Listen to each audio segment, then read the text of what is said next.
French knots, you guys. Okay, I love French knots, and a lot of people love French knots, but they also seem to be a very much love 'em or hate 'em kind of a stitch.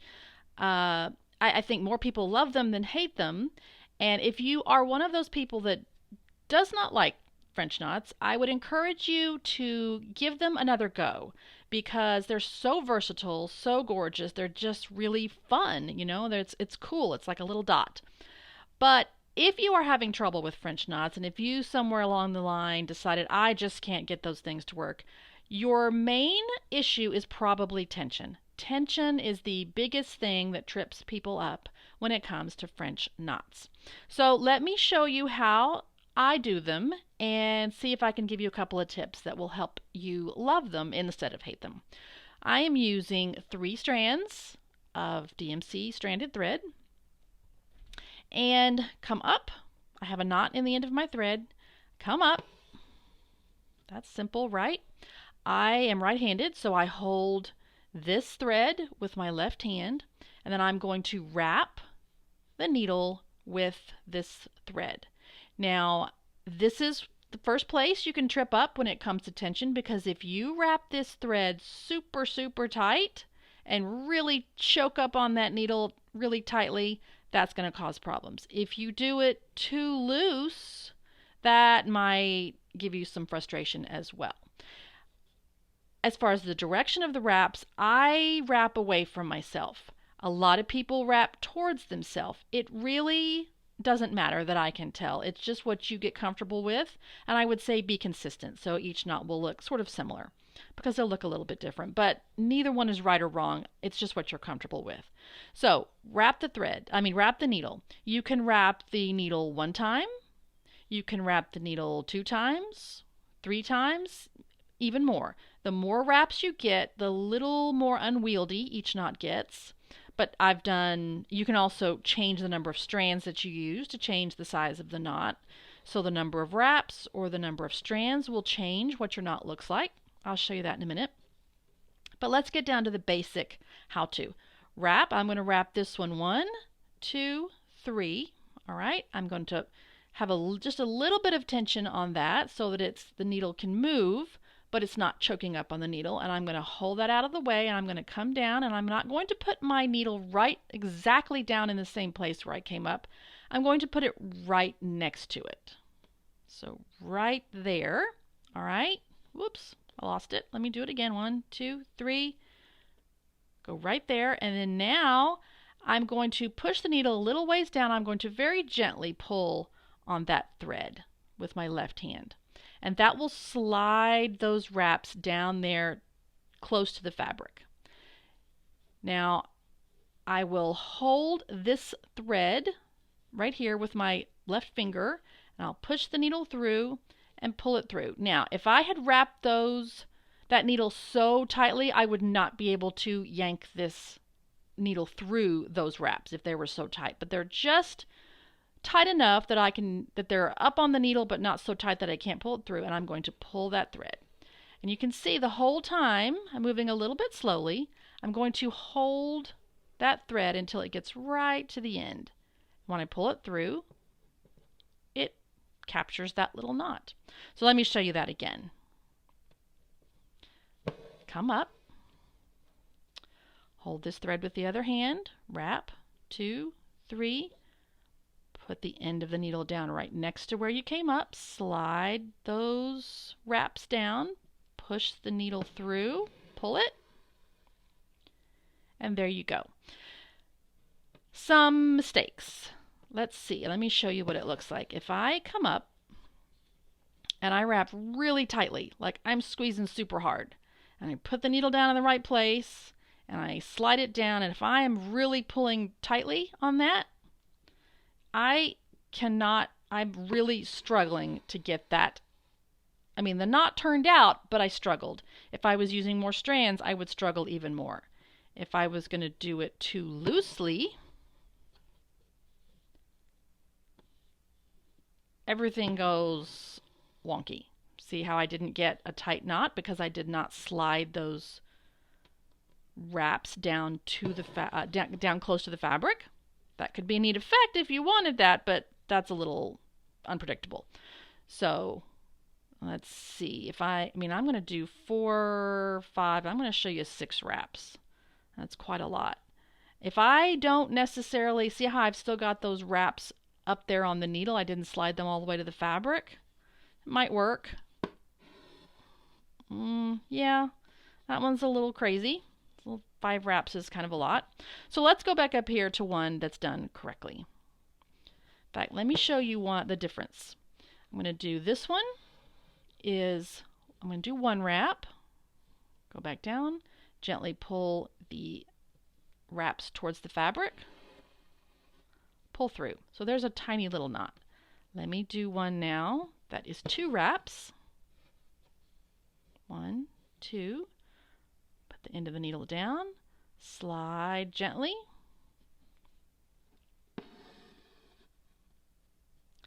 That is 2 wraps. Let me do 3 wraps.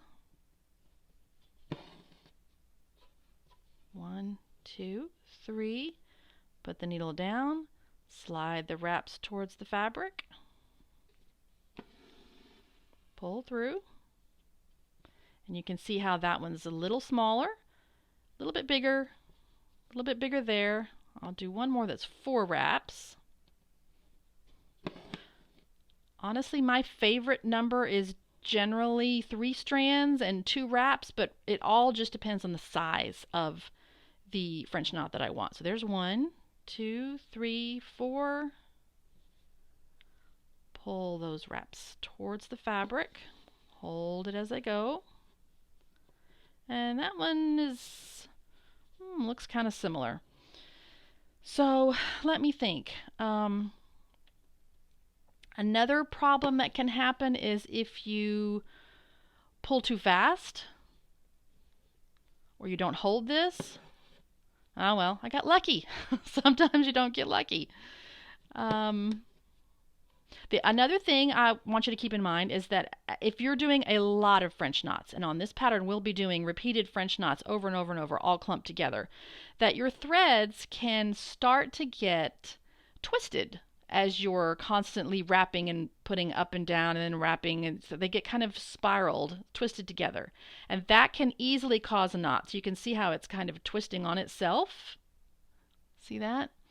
It helps if you will frequently, it's hard to show you, but if you will let your hoop hang, and let me see if I can, and let that needle kind of dangle and unwind on its own, that will get the threads, the strands lined back up, because you don't want a knot in the middle of a French knot. I mean, like a knot in your thread while you're trying to pull that. And I've had it happen many times, and it's frustrating. You just gotta knot the thread, clip it, start over, clip out that one knot. Another thing that will greatly help you is using some sort of stand. You're obviously using 2 hands here. It's much easier to have both hands free instead of one hand that's holding the hoop. Now, I spent years stitching and making French knots without a hoop stand. You can see here, let me pull back a little bit. You can see this is in, sorry about that. You can see this is in a stand, so it's stable, and I've got the use of both hands. But I spent many years making French knots with my hoop, just holding my hoop in my hands. And you can kind of finagle it. I would like put this hand up and then kind of hold the hoop with one hand and underneath, and it was a little unwieldy, but I got used to it. But if you have some way to stabilize your hoop, what you can do is, if you've got like a work desk, put your hoop, like pretend this is your desk, put your hoop on top and find 2 kinds of clamps and clamp your hoop to the edge of your desk so that it's hanging out over the open space in front of you. And then that way your hoop is kind of a makeshift stand while you are just working on French knots. And particularly on this pattern, like I said, we're doing a whole bunch of French knots. And so, like I said, lots of people, I've done it holding it, lots of people do it. It can definitely be done. If you're just starting out, you might want to find a way to have your hoop secured someplace so that you have the use of both hands. All right, so that's French knots. Let's do them on the pattern. Now that we know how to make French knots, let's put them to good use and make this kind of spiky seed thing, flower thing. I meant to look up, it's based on a real flower, and I meant to look it up and see what it's called, and I totally forgot. I'll have to do that. But it is created completely with French knots and 4 colors of thread. There's a sort of a dark rusty brown, an orange, a sort of a harvest gold, and a pink. Obviously, the first thing to do is to stitch the stem, and it is just like the stem on the eucalyptus. Same thing, back stitch with 3 strands of that green color. Can't think of the number right at the moment, but the pattern will have that in it. So once the stem is sewn, stitched, now we're going to start. I'm going to fill in this one. You can see these here. And the way we do this is I start with the dark brown, or the brown, and I'm going to make random French knots. As I go up, I'm going to do more concentrated brown near the bottom, and a few as I go up. Then start adding in the orange, fill in between the brown, and then work my way up a little bit. Do the yellow, and then finally the pink. I will start about the lower half or so will be French knots made by wrapping the needle 3 times. This is each color uses 3 strands. I will wrap the needle 3 times for the ones near the bottom, and 2 times, wrap the needle 2 times as I get closer to the top, so they're a little bit more delicate. So let me show you what that looks like. It's very random. 1, 2, 3. Keeping that tension as I mentioned in the video. 2, 3. And this is where having some sort of a stand or having your hoop clamped down to your table will be really helpful, because you're going to be doing a lot of French knots. And I will say also, I found that since you're doing so many, as I've worked on these, your thread really does get twisted a lot. And so I frequently have had to stop, let my needle and thread hang, and untwist, because as it gets twisted, it will cause knots more frequently. And a knot in the middle of a French knot, like a little knot in the thread, as you're trying to pull that thread through the French knot, is no fun. Ugh.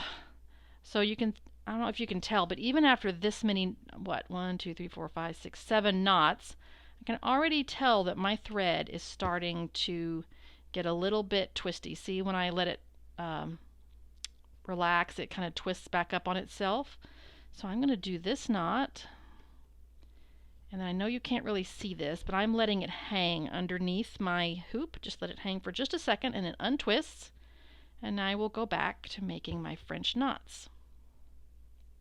I'm still doing 3 wraps on the needle because I'm near the bottom, but I'm leaving some space in between to put some of the next 2 colors. I'm still going to do, that's 3 wraps, still doing 3 wraps. Oh, almost got a knot. Whew, that was close. I'm going to let it untwist again. And just put them more close together at the bottom of the brown. And now I'm going to pop up here and put maybe 1 more brown. I'm going to do 2 wraps that time, so that knot's a little bit smaller. And I think that might be all of the brown that I do. So let me get this thread out of the way. I will come over here and I will get my orange color. Same thing, 3 strands. Come back down here and I'll start filling in between the brown knots. I love French knots of varying shades that are all piled on top of each other. It's just such a cool look, and using a variegated thread is really fun with French knots, because you just never know how the colors can be so subtle, and they just look so pretty all piled up together. Okay, there was a knot. Maybe can I? Yes, that one was saved. Whew, that was close. So I'm still gonna work in between those brown knots. 1, 2, 3. You can see it goes pretty fast, particularly if your hoop is in a stand or if it's secured somewhere, because I'm not having to shift my hands around as I hold on to it. You can, as I said, you can definitely do French knots without your hoop being in any kind of a stand. Sometimes I just sort of hook my pinky finger around the edges. It's easier depending on where on the hoop it is. If your design is way out in the middle of the hoop, it's hard to get your hands underneath there. Time to let my thread unwind again. Guess it's getting a little twisty. If your design that you're working on is near the edge of the hoop, it's a little easier to do it without a stand or without your hoop being secured in place. Right now oops, sorry. Let me get that to stop. Okay, I'm up more towards the top, so I'm going to do one little knot of 2 wraps. I think I will switch over now to the yellow. Grab that one. Hang on. Here's the yellow. Put a few down in here. You know, these knots, it's okay if they sort of sit on top of each other. That's actually good. It's kind of more dimensional. Put one over here.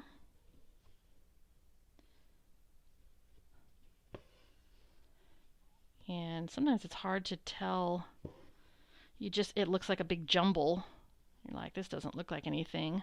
I was thinking that as I worked on these 4 sections over here. I thought, oh, this is going to look like a big pile of color and not really look like anything. But as I kept going, once I got that pink color in, it all worked great together. So I am still 1, 2, 3, still doing 3 wraps right there.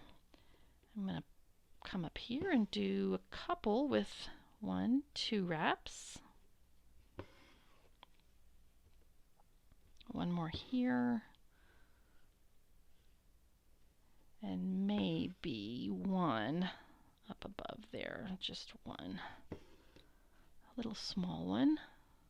1, 2. All right, get that thread out of the way. And the last color is this really pretty pink. Put a little bit of pink down in here, down in the brown, sort of the brown area. I think this pink really, really made these things come to life. I'm not usually an orange person. Orange and brown are not really my colors. But once I put that little bit of pink in, I loved it. So you can see this goes pretty quickly. I'll try to finish up here so you can see what it looks like when it's done. Always keeping a little bit of tension. 2, 3, as I mentioned, a little bit of tension on this finger as it goes through. Now I'm going to do 2 wraps because I'm way up near the top. I want those to be a little bit, you know what, I want one more right there. I'm going to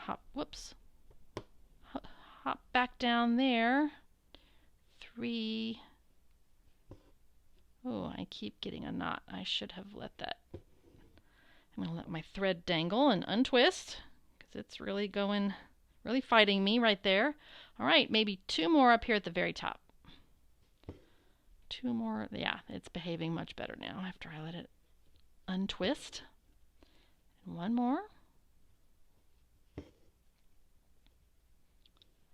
And those flowers are finished. Aren't those fun? All right, up next, the next flower. These flowers, these three little flowers, are another fun way to use felt with your stitching. And the way we're going to use them here is they're going to serve as sort of a padding underneath your satin stitch. And similar to what I did before, I did use just some white sewing thread to put a little stitch at the end of each petal. And what that does is it will help hold those little loose edges down.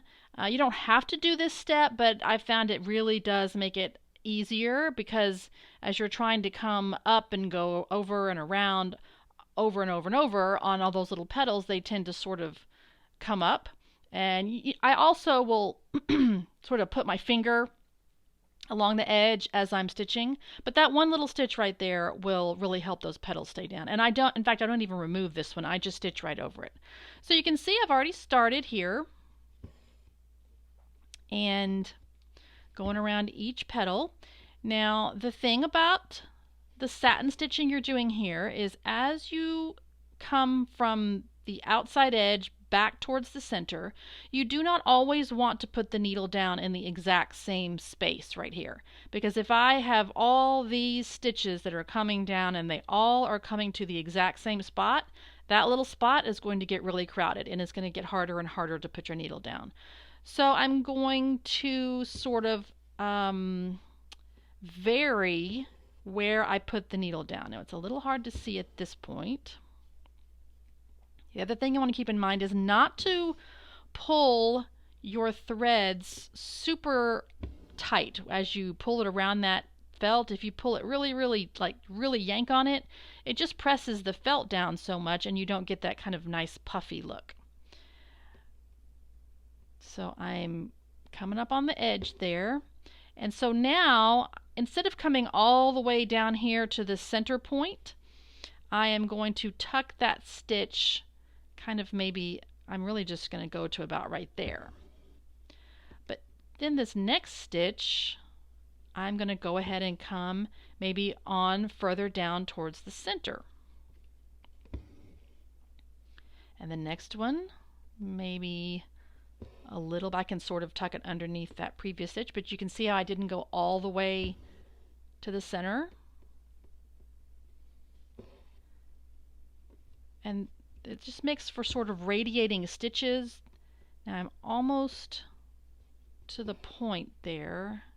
I'm going to make that one a short one, but the next one at this very center point, let me make sure I'm right at the center.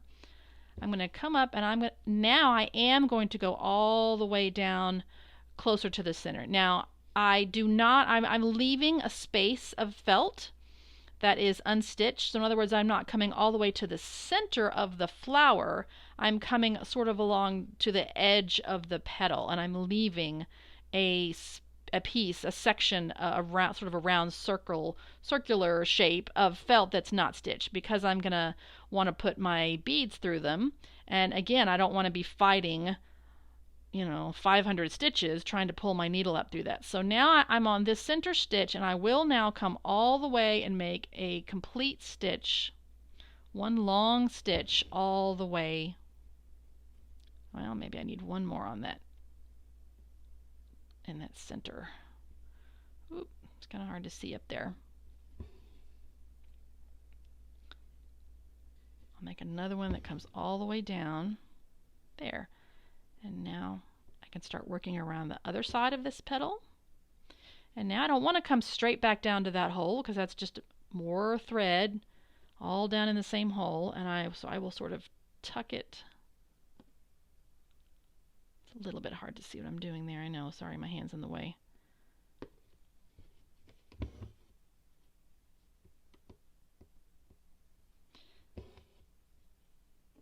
I'm not saying you can't ever go down in that same hole. I do that, but I just don't do it for every single stitch.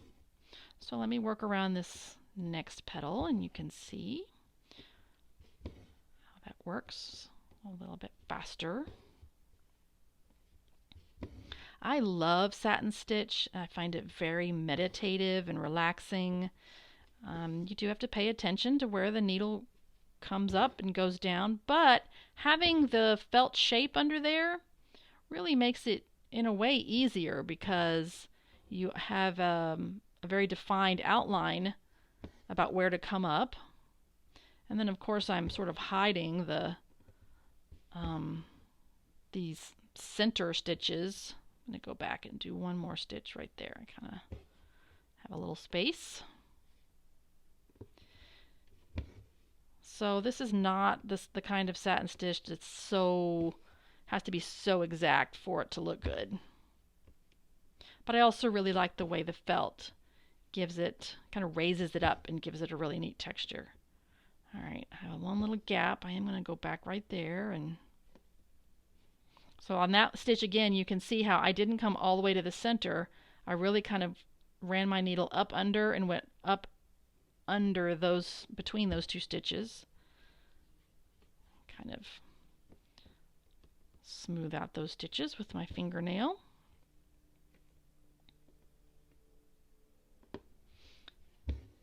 Because this is a small space and you are trying to fit a lot of threads into one tiny little space. So now I just have one more petal to do. Okay, so you can see how when I sort of push the needle out, see how that petal kind of comes up? Sometimes it's hard to know where to bring the needle up if I haven't put that stitch, and that stitch has gotten a little loose. So what I'll do is I'll just hold my finger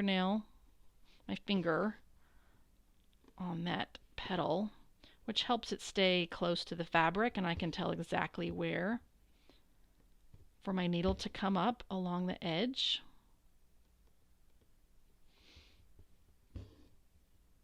Because if that felt is up like this, it's really hard to know where the exact place is. So if it's down flat, in fact, I'm going to snip that little basting thread right there. It's not doing me much good. So now I'll just hold this down with my finger. Make sure I cover up that white thread right there, but it'll also be covered by the other little center stitches we're going to do.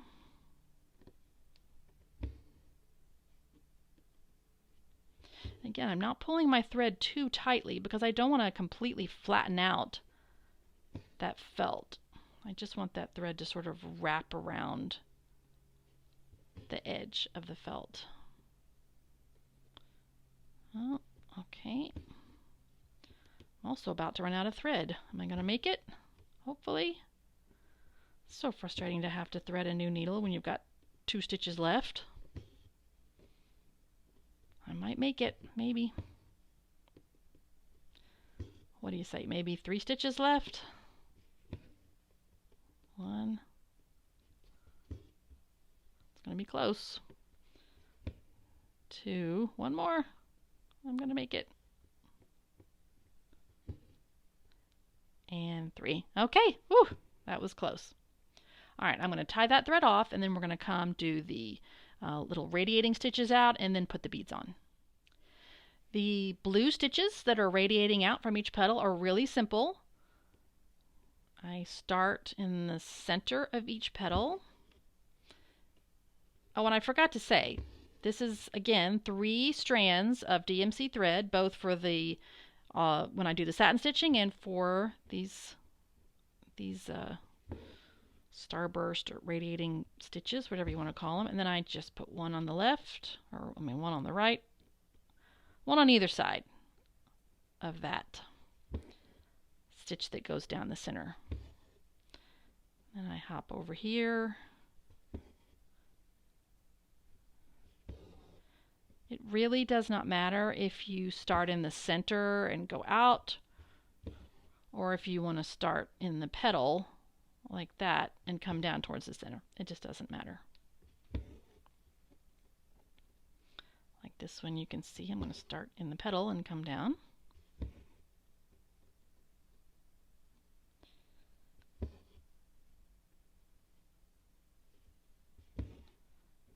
All right. Let me finish these up and we'll put the beads on.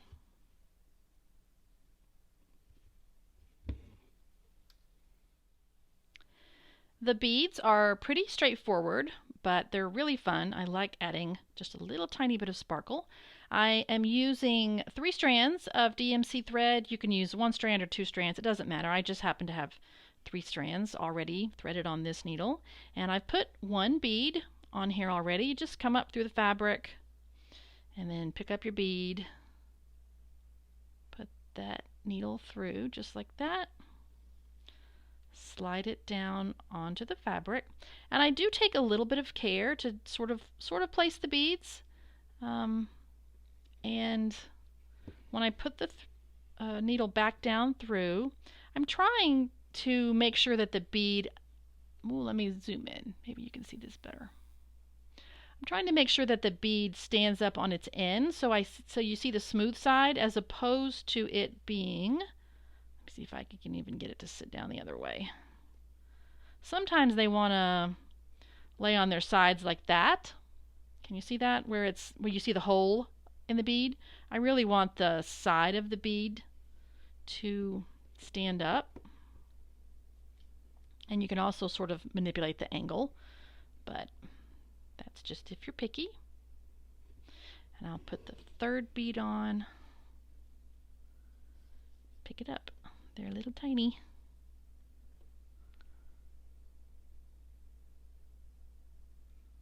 You see that?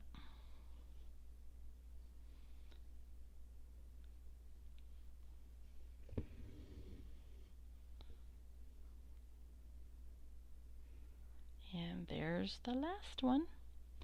So all I have to do now is put a knot on the back, and that's it for those 3 fun little flowers. It is finally time to start working on the large flower in the center of this hoop. And we are going to work on this flower from back to front. And by that I mean we're going to start with the petals, or the petal that is furthest back, and then work on the petals that are in front of that petal, and then the petals that are in front of those, and then finally the ones that are in front. Now I think you can see I've already put the center piece down here, and I've put 3 basting stitches at the bottom, and the reason I did this is so that I can see where to place it. I'm going to start on these 3 petals in the back, this one first and then these 2, but if I were to start with those first and without having this one in place, I would be hiding the line that shows me where to put this centerpiece.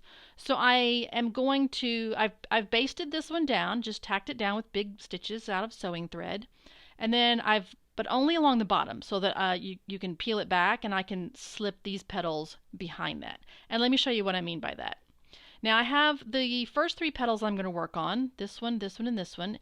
And if you remember, I mentioned that it's a good idea to write on the back what the letter of that petal is so that you can look at the pattern and see which petal goes where, because when you get them all cut out like this, they all start to look the same, and sometimes it's even hard to tell which way is up.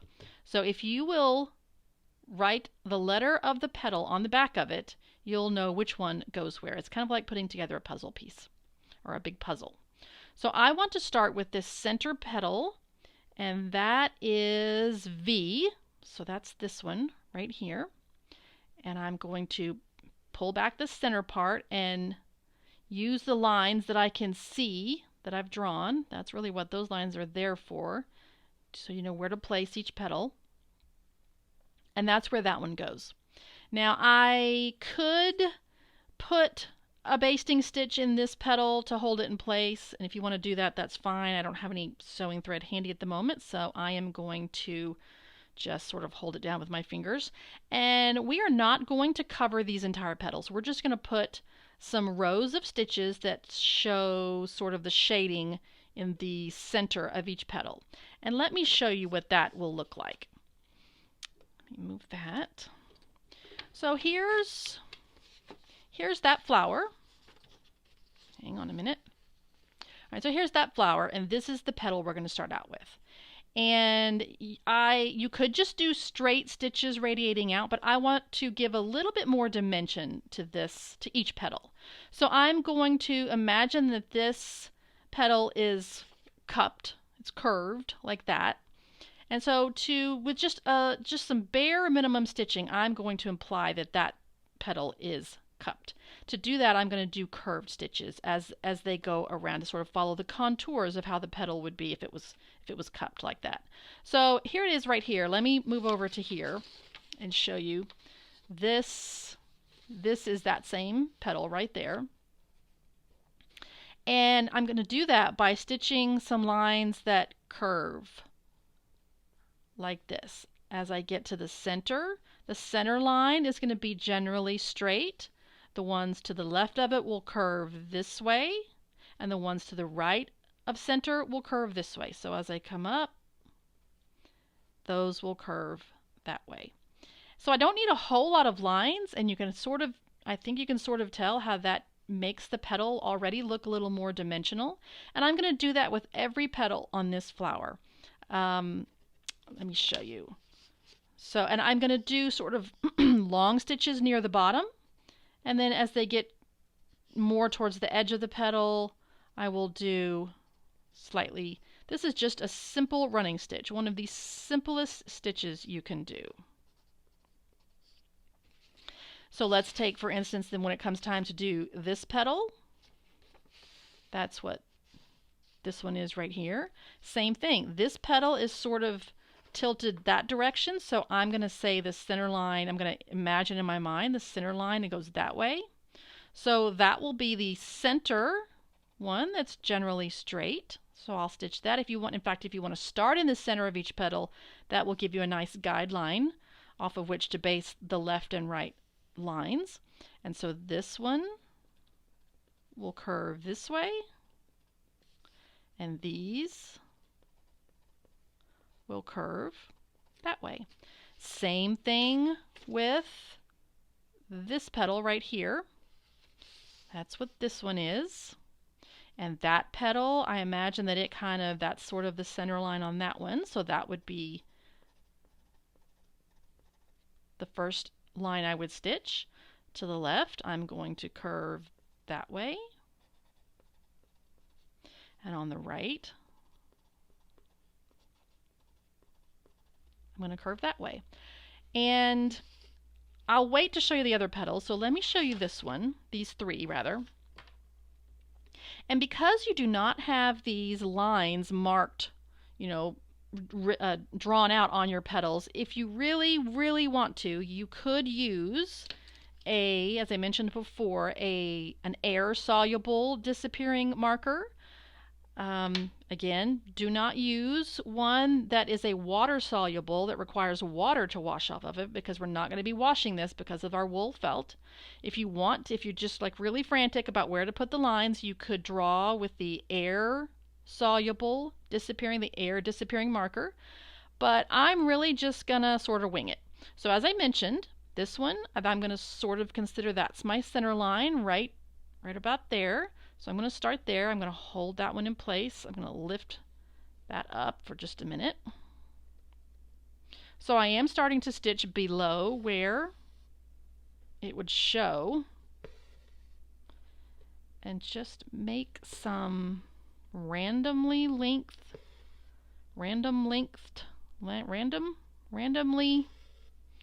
don't know how to say that. You know what I mean. And then make just a little tiny short stitch as I get up towards the top. Like that. And so now I'm going to pop back down here. So now I'm going to work on the ones on the left.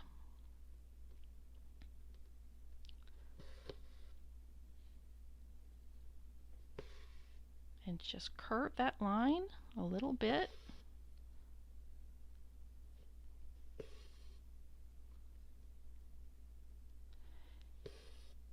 And this will also help give each petal kind of a sort of a fluted appearance. And by that I mean kind of a ripply, sort of a wavy appearance. So it'll make it look a little more like a flower petal.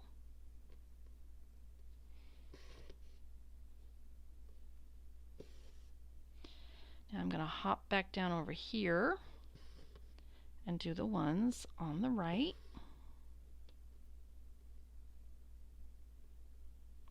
So you can see it doesn't really matter where, the space between the stitches. Just sort of. Now this time, instead of hopping all the way back down here, I'm going to live dangerously, haha, and start up here with short stitches. Oops, get out of the way there. And curve back down towards the center. And that's a good way to conserve thread so that you're not stretching that long, long distance behind there. All right, so there's my first petal. Now I can take, let me see, it's W that go, this is W. You can see this one goes on the left. I'll do the same thing. I will peel that back, line that up with the lines on the pattern, and do the same exact, whoop, my stitches are coming out on that green. Do the same thing over here. And the neat thing about this is that, so now we have the stitches giving it a little bit of dimension, and we also have the overlapping felt. So there's going to be a shadow right here, so that's going to give it some dimension. I'm going to switch my thread colors here because I want to use the light pink, the lighter pink. No, you know what? I think I'm going to do the dark pink again on this one. So remember, in the drawing right here, this is the petal I'm working on. Remember I said that the center line was at an angle of that petal. So I'm going to start in the center.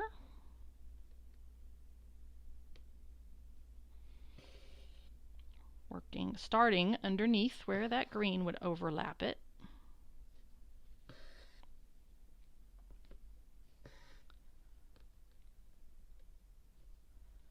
Make a relatively straight line up the center. Maybe one more little stitch. And now I can hop over here and make sort of a curved line on the left side. So I'll speed this up for these petals since you've seen me do this already. And I'll come back and show you some of the other petals.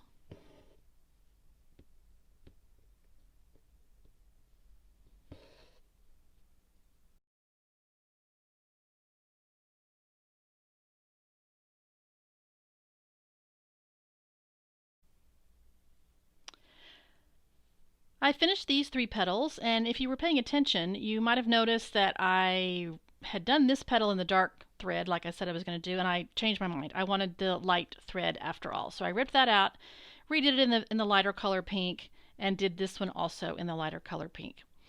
And the next petals we're going to work on are these 2 that run along the bottom, and it's Z and AA, and they go right here.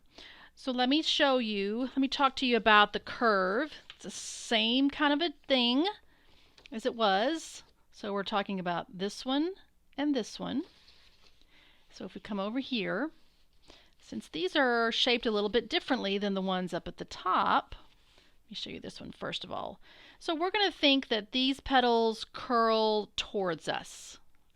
And so let's sort of consider the center line of this petal on the left runs at that angle, and that it curves from here around, like I said, towards us. Like if you can think about a petal that comes like that. A little hard to demonstrate. So if that's our center line that kind of goes straight, we're going to start here and then curve out like that.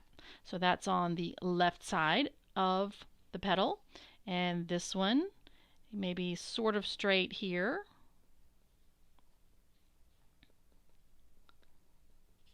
and it goes like that. So can you see how that, let me make that a little bit darker. So here's our straight line kind of in the center, and so these stitches will curve this way. I'm going to make it a solid line so you can see. And this side will curve that way. So now you can see how that makes that petal look like it's curving towards us. Same thing with this petal right here, except it faces the other direction.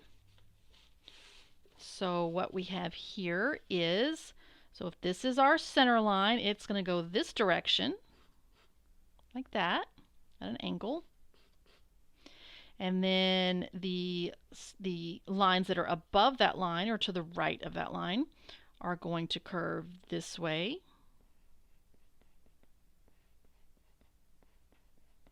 like that. And the ones to the bottom, underneath, or to the left of that line, let me see if I want to change that.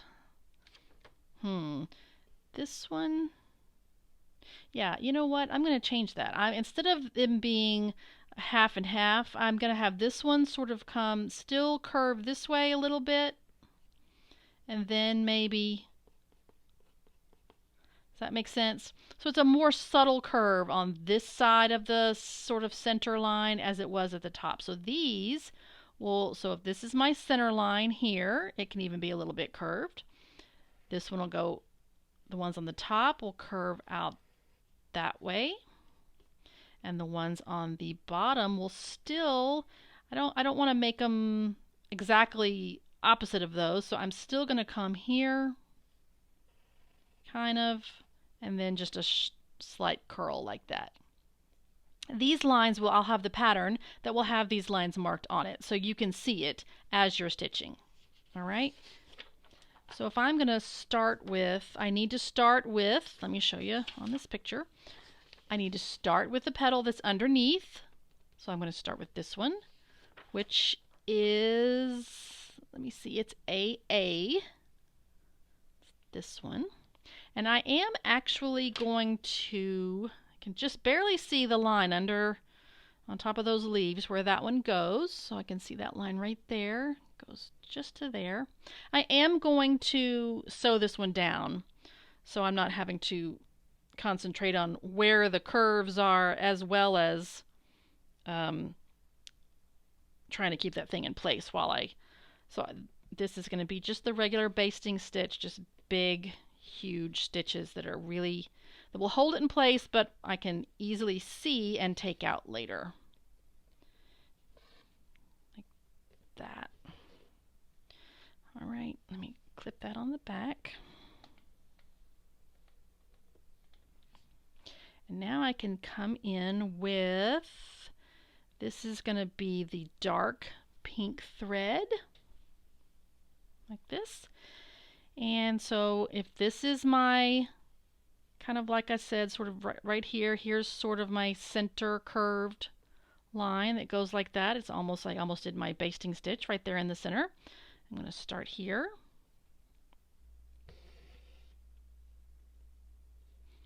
Work at an angle.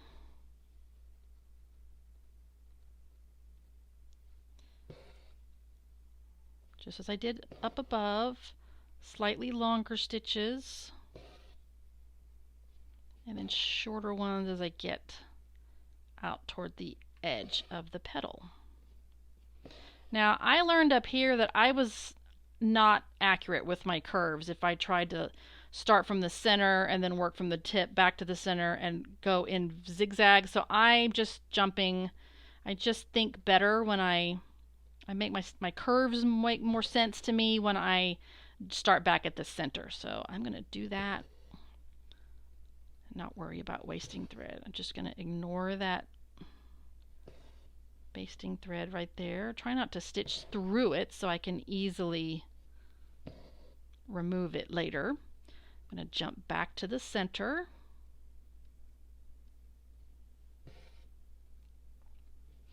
Make a really long stitch.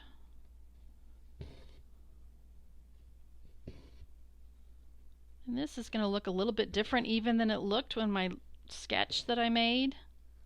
Looks like, I don't know if I'm going to have fewer lines, or maybe so. That's okay. Come back to here.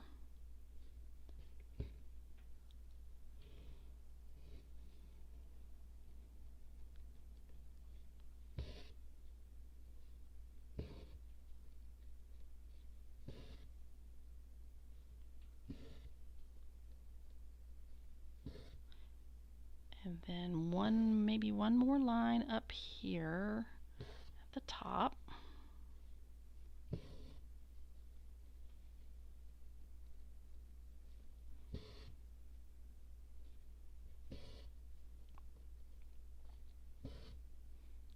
There's my little short stitch. And now I am going to jump. Actually, what I'm going to do now, I'm going to clip my basting threads, see if I can get those to come out. Especially down here where I'm working. See if I can get that to come out. All right, I'm just going to clip it right there for now. When I flip it over, I can remove the rest of that basting stitch. All right, and now I'm going to come back down here. Make a really long stitch.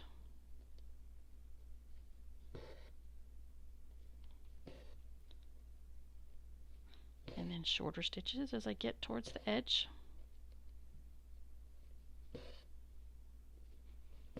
Just like that. All right, now I'll keep stitching this and speed it up so you can see what the final petals look like.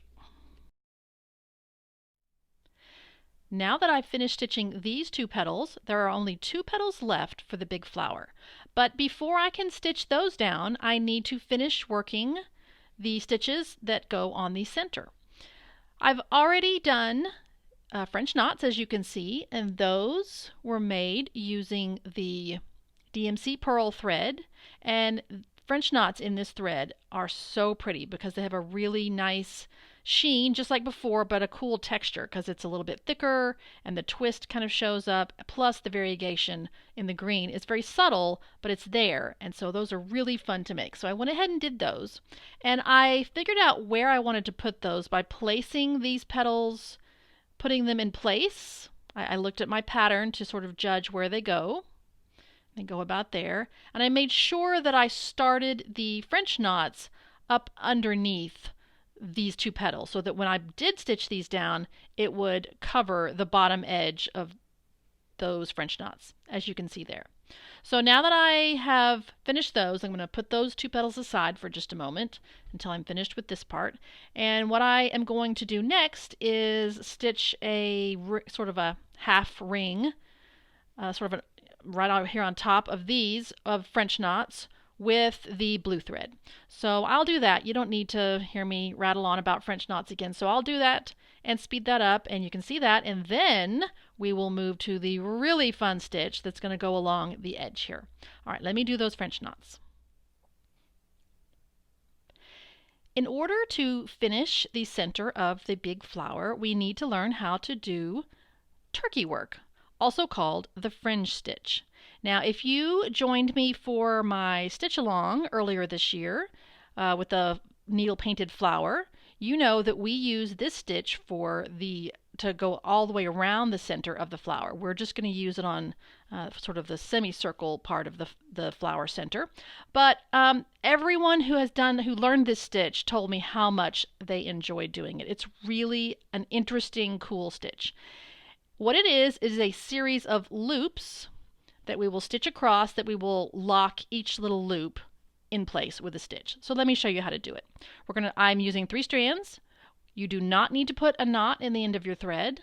And whereas we usually come up from the bottom of the fabric, we are now going to start by going down into the fabric. So along the line that you're going to want your loops or your fringe, come down and leave a tail.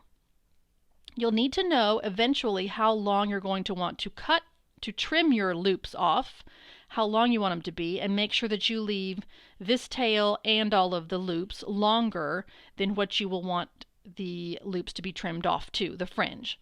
This is going to be really pretty, very short fringe because it covers up part of those petals behind it. So I don't have to leave, 2 inches or anything. I can leave probably, just to be safe, I'm going to leave about 1 inch. That's how long that is. All right, so now I've taken that down. I need to lock this stitch in place. So I'm going to make a teeny tiny stitch across the bottom of that first stitch.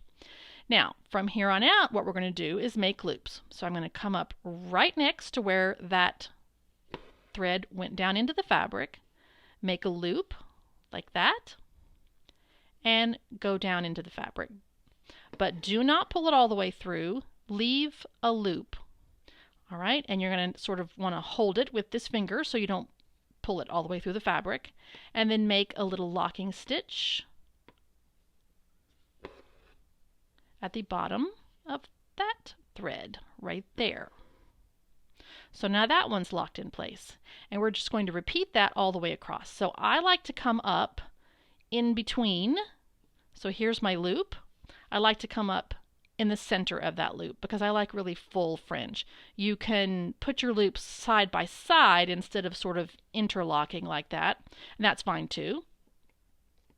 But the way I do it is I come up in between. Can you see where that needle comes up? In between those two, I make another loop, come down, put the needle down right next to it, and there's my second loop. Let me get those threads to be straight and lock that one down into place.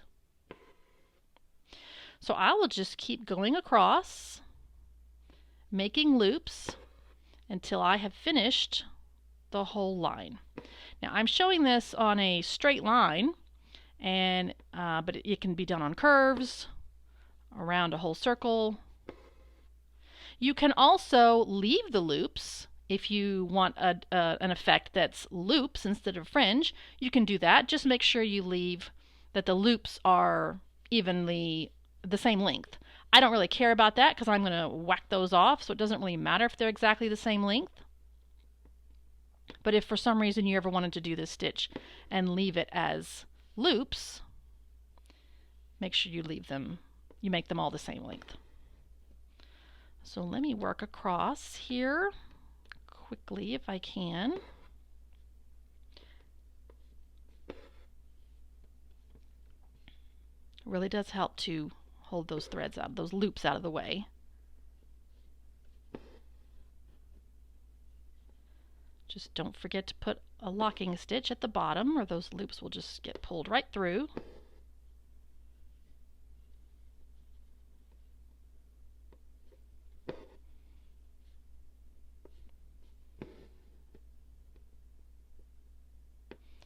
Let me do a few more stitches, just a few more loops. And if you want to, depending on the look you want, you can come back and do a row of loops that are snugged up right up against that row, and so that will make your fringe even more full. So in other words, I've locked that one in place, and then what I can do is come back below here, make a loop, and just start the whole process over. Make sure I lock it.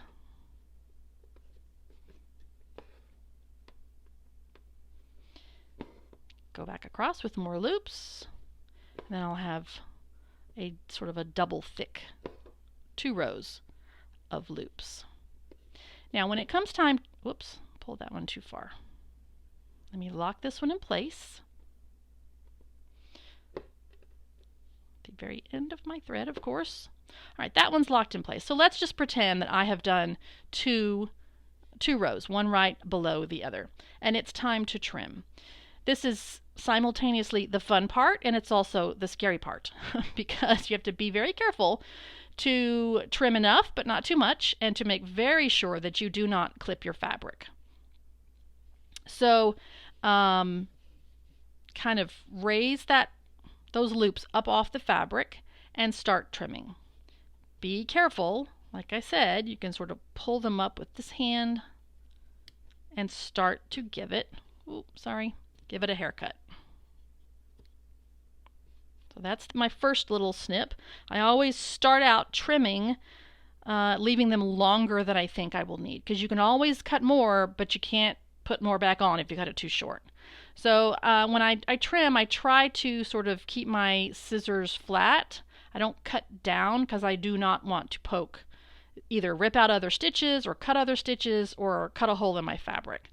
So raise the fringe up just a little bit and keep your scissors as parallel. Like if this is your fabric, keep your scissors parallel. And trim until you have, gets a little fuzzy and a little messy, but that's okay. And you do sometimes, if you want it for flowers, you know, it's fine if it's not perfectly straight, because flowers are not, you know, the little stamens. Okay, that stuff. Let me get a piece of tape. This is another little trick. When you want to get the fuzz off, after you've trimmed your threads, just use a piece of any kind of tape and stick it down, because you'll have fuzz all over your piece when you're done. Carefully just use that sticky tape and you'll get all of that fuzz off. So there's that. Now, there you go. You've got fringe. You can leave it like that. If you want super fuzzy fuzz fringe and not like individual threads, if you continue to kind of fluff up that fringe, if you work it, keep on going, you'll think nothing is happening. For the flower, this flower I'm working on, I'm probably going to leave it more like little individual threads, so it looks more like stamens. But I'm just letting you know, if you ever wanted a fuzzy effect, you can see how more of those little thread ends. You could even get like a little comb or even like a toothbrush and fuzz these threads up. The more you kind of keep agitating them, really, you can use your fingernail. And I think you can see how, particularly right here, especially down here, those threads are getting fuzzier and fuzzier. They're a little less fuzzy right here. Let me get rid of that fuzz. So you can see, but they've already gotten a little bit fuzzy. Hopefully you can see that. Let me go in a little bit more. So see that? See that? They're not like little individual threads so much anymore as they are getting fuzzier and fuzzier on the edge. So that's a really neat effect. So this is why this is such a neat stitch. It's really fun. It's different and very dimensional, and that's why it's just one of the many reasons it's cool. All right, so let's go do it on our flower center. Now let's put that same fringe stitch onto the center of the flower, and I am using 3 strands of the Thread Gatherer Silk Variegated Green thread. Again, I just love that this thread so much, I just wanted to use it again. This is the same thread we used down here on the ferns that was so pretty, and I think it'll look really neat on this fringe stitch with the variegated colors. So I don't need to put it under here because, as I mentioned, that section will be covered up by these petals right here.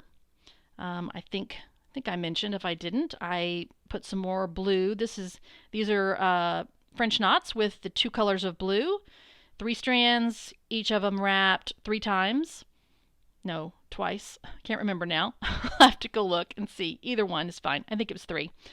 And just random placement of light blue and dark blue. So now it's time to do the French stitch with this gorgeous silk thread. Again, I'm going to place these here just so I know roughly where to start. So I know that I need to start at least right here, but I'm going to start a little bit underneath that. So I'll just start right there, and I need to end, if I look generally over here, okay, I can just go straight to where that petal is. So I said I was going to start over here. It's okay if this fringe stitch is a little bit underneath those petals. Oh man, I've already done it wrong. Hang on. I always do that with fringe stitch. I forget that I have to go down into the fabric instead of up. So let me snip that and start over. All right, ready to start again. Go down and leave a tail. Okay, kind of a ragged little tail there, but that's all right.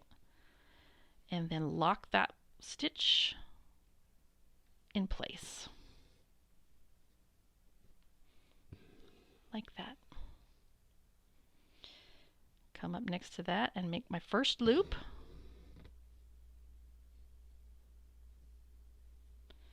And this thread, like I said, I want to make sure I leave these loops long enough so that when I trim them, I think I want them to go from about here to about there. They don't need to be long because I don't want to cover up, that wouldn't be too realistic. Not that this is a realistic flower, but they don't need to be like half an inch long. They're just going to really go from about here to here. So I want to make sure I leave my loop long enough, and this thread is it's expensive and it's so gorgeous. I don't want to leave, a 2-inch loop like that. That's just wasting my thread. I'm just going to trim it off later. So I'm going to leave it relatively short, but longer than I know I want my fringe to be. And lock that one in place. I know it's a little hard to see with my finger holding it down, but you gotta hold it down. All right. I'll do my next loop. And I do want to, sorry, I know it's hard to see that. I do want to make sure that once I get over there, that I'm working this row of fringe kind of right along the edge of those French knots.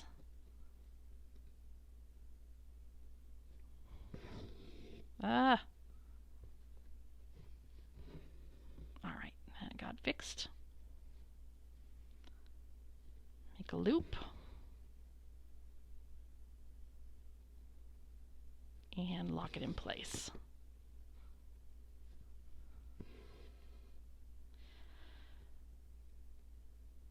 Do another one.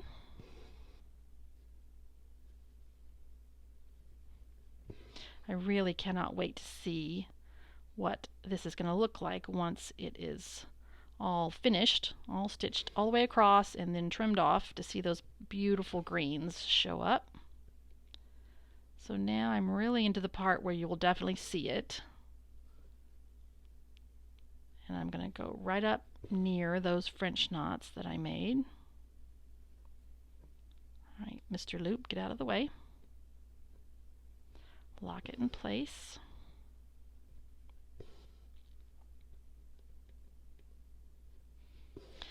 All right, now let me go. I'll show you this sped up. I can see all the loops that I make as they go across. And I'll come back when I have just right before I'm ready to trim it.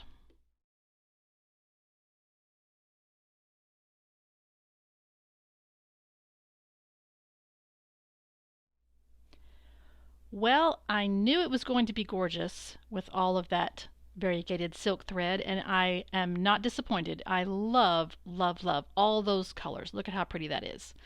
And now comes the scary part. I have to trim away about half of it, maybe, and that makes me nervous. And it makes me sad because I have to trim away some of this gorgeous silk thread and throw it away. But there'll be plenty left behind, trust me. But the trimming part, like I said, is always a little bit nerve-wracking.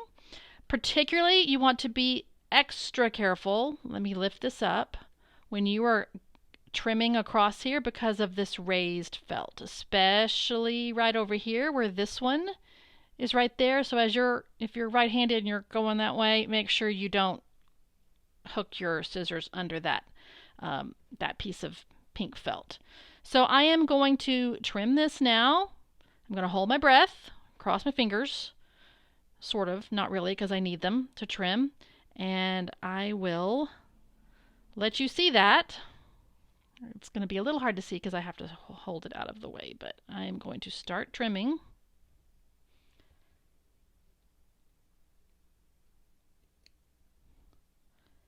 And try not to, I'm holding it up off of that felt, so I'm not it's not pressed up against the felt. I'm holding it away from the felt with my non-cutting hand. So far, so good.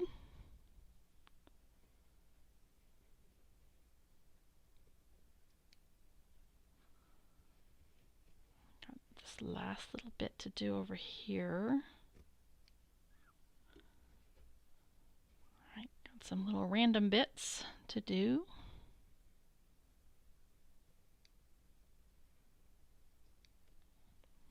Over there. Okay, that's pretty good.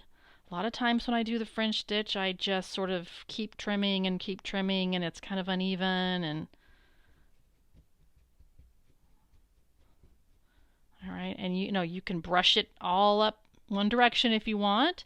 You can kind of get it to go a little bit different direction, so it sort of frizzes out like that, but I really think that's gorgeous. Now, I may come back and trim that later. That's a little longer than I had originally intended, but I'm going to live with that for a little while and maybe put the other petals on and see if I like it that length. And if it's too long and it's covering up these petals back here too much, I may come back and trim it off a little bit more. But before I do that, I'm going to live with it and see what it looks like.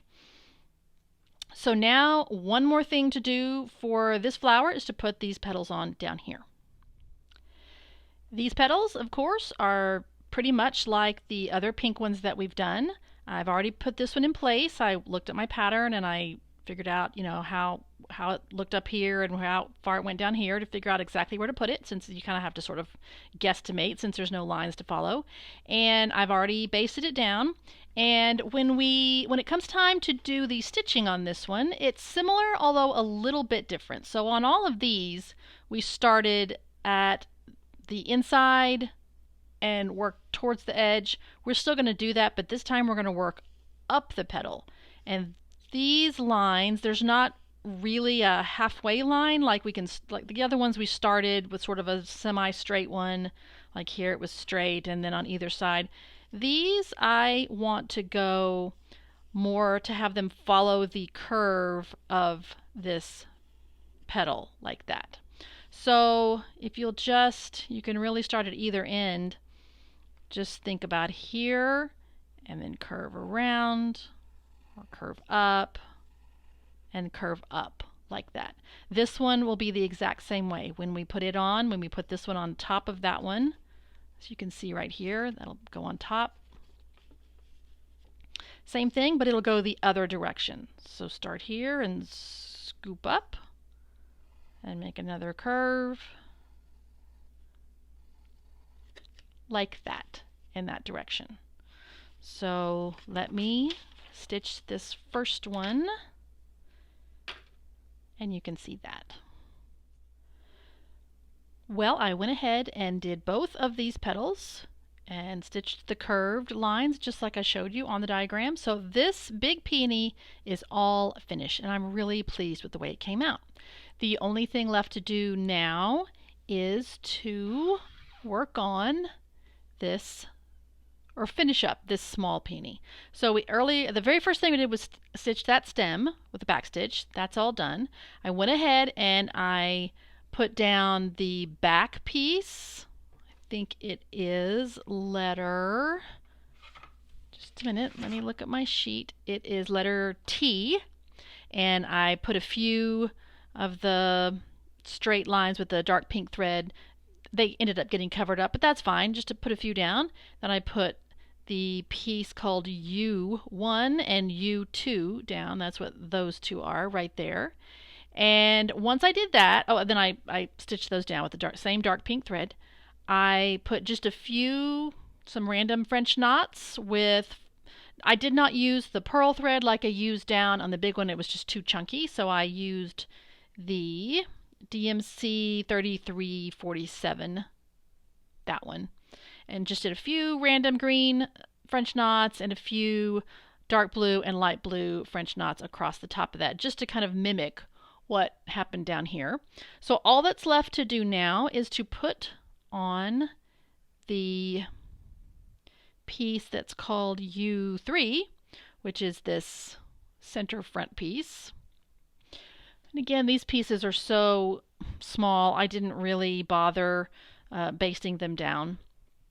But you can see now that I'm going to I really like the way that felt, sort of looks dimensional and cups that the bottom of that flower, so it really looks like it's these knots are deep down in sort of the well of the center of that flower. So now all I need to do is just stitch this piece on, and it'll be really hard to see because my fingers will be all in the way.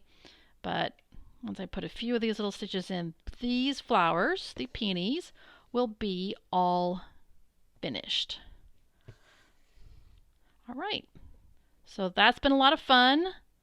Now, I hope you enjoyed the turkey work, the fringe stitch, because we have the next flower we're going to work on is going to use that very same stitch. And it's going to be the anemones.